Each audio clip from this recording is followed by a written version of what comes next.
Di tahun 2024 nanti, atau lebih tepatnya pada tanggal 14 Februari, akan resmi menjadi tahun politik bagi negara Indonesia. Pasalnya, pada saat itu kita akan melaksanakan yang namanya kegiatan pemilu. Tentunya berita tentang pemilu tahun 2024 ini sudah kita dengar dari jauh-jauh hari. Dan bahkan sekarang sedang ramai sekali diperbincangkan, khususnya mengenai siapa calon pemimpin yang akan menjadi pemimpin negara kita selanjutnya. Spanduk atau bahkan baliho juga sudah mulai terlihat di jalan-jalan yang sering dilalui banyak orang. Media-media seperti Facebook, Instagram, YouTube juga sudah banyak yang memberitakan terkait tentang pemilu di tahun 2024 nanti. Salah satunya ialah adanya film bertajuk Kejarlah Janji yang dipersembahkan oleh KPU RI. KPU RI juga mengatakan bahwa film ini bukan hanya sebagai tontonan, tetapi juga bisa menjadi tuntunan song-song pemilu serentak di tahun 2024 nanti. Saya janji upaya akan berjanji menjalankan janji-janji saya.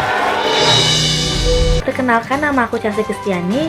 Aku di sini sebagai perwakilan dari kelompok 3 untuk menyampaikan sebuah pembahasan menarik, yaitu tentang pelaksanaan pemilu di negara Indonesia berdasarkan perspektif Pancasila.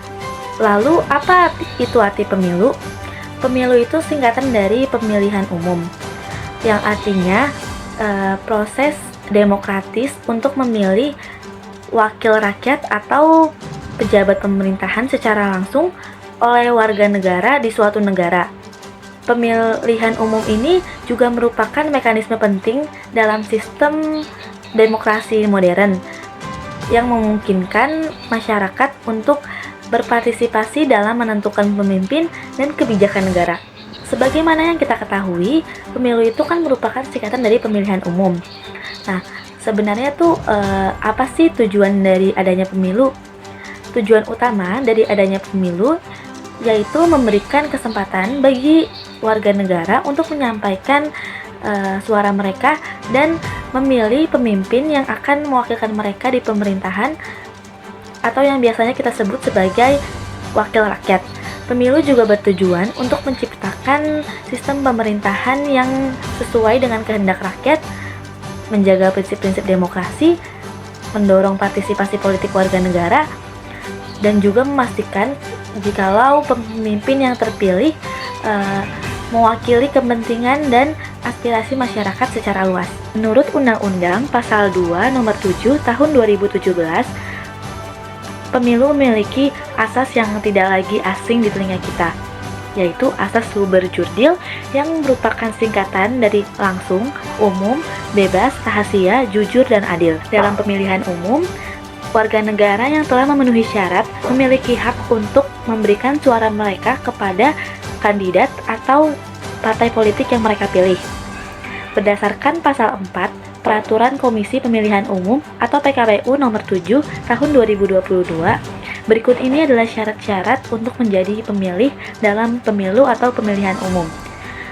Yang pertama, berusia genap 17 tahun atau lebih pada hari pemungutan suara. Sudah pernah kawin atau sudah kawin. Yang kedua, tidak sedang dicabut hak pilihnya berdasarkan putusan pengadilan yang memiliki kekuasaan hukum tetap. Yang ketiga, berdomisili di wilayah Negara Kesatuan Republik Indonesia atau NKRI dibuktikan dengan KTPL atau EKTP. Yang keempat, berdomisili di luar negeri dibuktikan dengan KTPL atau EKTP, paspor, dan atau surat perjalanan laksana paspor. Yang kelima, bagi pemilih yang belum mempunyai KTP atau KTPL dapat menggunakan kartu keluarga atau KK. Dan yang terakhir, tidak sedang menjadi prajurit Tentara Nasional Negara Indonesia atau TNI dan atau anggota Kepolisian Negara Republik Indonesia atau Polri. Pilihan umum di Indonesia memilih siapa saja sesuai dengan ketentuan pasal 22E Undang-Undang Dasar Negara Republik Indonesia tahun 1945. Pemilu dilakukan untuk memilih presiden dan wakil presiden, anggota DPR, anggota DPD, serta DPRD yang diselenggarakan berlandaskan asas langsung, umum, jujur, rahasia, dan adil setiap 5 tahun sekali. Pemilu implementasi nilai Pancasila yang keberapa?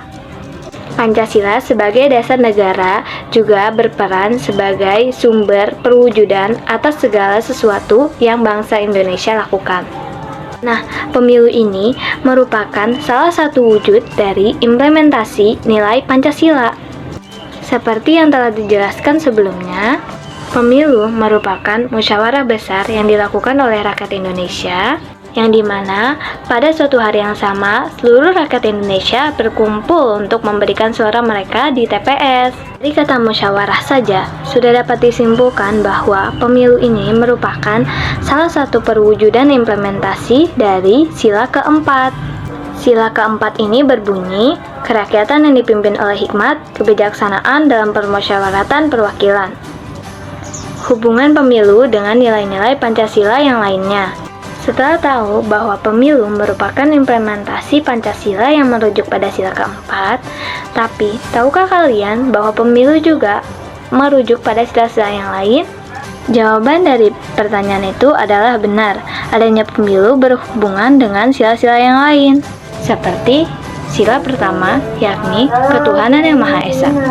Sebagai warga negara yang beragama dan taat kepada Tuhan yang Maha Esa, tentu kita diajarkan untuk melakukan hal-hal yang baik dalam keseharian, tak terkecuali dalam kontestasi politik.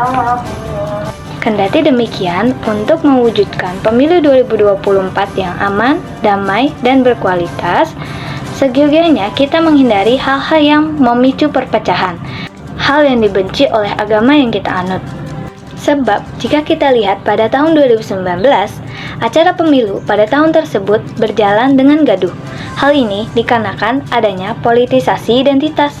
Pada saat itu mereka juga sudah menyanyikan lagu mengucapkan ada pihak kepolisian. Namun tiba-tiba ada serangan dari belakang massa dari arah Jalan Tanah Abang. Ini sudah terjadi lemparan, awalnya hanya botol minuman, namun juga disusul dengan batu. Batu pun masih berukuran kecil. Namun ini sudah bisa langsung diantisipasi oleh pihak keamanan. Kami pantau juga pihak keamanan tidak melakukan hal-hal yang menyerang massa, namun tetap siaga begitu pada tempatnya. Kemudian ada juga di sila ketiga yang berbunyi Persatuan Indonesia, di mana pemilu ini merupakan sarana integrasi bangsa, mengenal satu sama lain, dan menghargai satu sama lain. Semuanya memiliki kewajiban yang sama, yaitu membuat acara pemilu yang damai, aman, hingga tidak menyebabkan terputusnya tali persatuan Indonesia. Yang terakhir, pemilu juga memiliki hubungan dengan sila kelima, yang berbunyi keadilan sosial bagi seluruh rakyat Indonesia. Perwujudannya adalah dengan menghormati hak pemilih. Hal ini mengingat bahwa setiap orang memiliki tolak ukur yang berbeda ketika menentukan pilihannya. Baik, itulah penjelasan dari kami. Kami harap atas penjelasan tersebut semuanya dapat memahami dengan baik akan pemilu. Pemilu adalah perwujudan implementasi dari Pancasila.